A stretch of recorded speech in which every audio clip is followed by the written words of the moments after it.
Bu Ika lanjutkan ya. Nah, sekarang untuk garis satu dengan garis yang lain itu nanti ada saling keterkaitan. Jadi yang namanya posisi garis.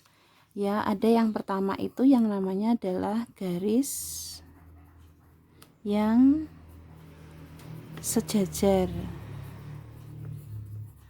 Nah, yang kedua itu adalah garis yang berimpit.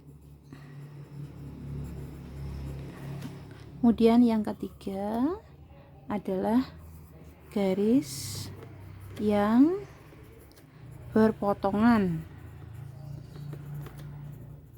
tegak lurus. Sedangkan yang keempat adalah garis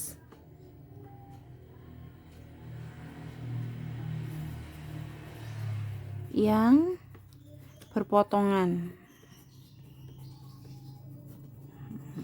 saja, tidak tegak lurus.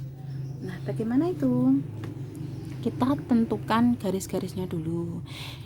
Tadi ada yang namanya garis sumbu X, kemudian garis sumbu Y, kemudian Bu Ika punya di sini. Ini garis A, Bu Ika namakan garis A. Ya. Garis A berapa ini? Apa ini garis A? Garis A karena di sini ada memotong atau melewati titik ya pada sumbu Y di ruas 2. Nah, ini 2. Nah, ini dinamakan adalah Y-nya bernilai 2. Jadi garis A ini nama lainnya adalah garis Y sama dengan 2 gitu. Jadi kalau seperti ini ya garis Y sama dengan negatif 3 gitu. Nah, kalau ini letaknya adalah di titik X negatif 3. Oh, berarti ini adalah garis X sama dengan negatif 3 begitu. Sedangkan ini sumbu Y, berarti nama lainnya adalah X-nya nilainya 0. Itu garis X sama dengan 0. Sedangkan sumbu X nama lainnya adalah garis ketika ini ya melewati Y-nya yang 0, berarti garis Y sama dengan 0.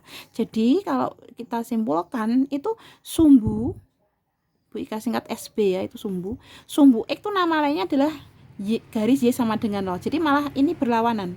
Ketika kita menyebutkan sumbu X, nama lainnya malah Y sama dengan 0. Ketika kita menyebutkan sumbu Y, nama lainnya adalah X sama dengan 0 begitu. Jadi malah berlawanan, bukan sumbu Y ya sini Y, sumbu X ya ini X, bukan seperti itu.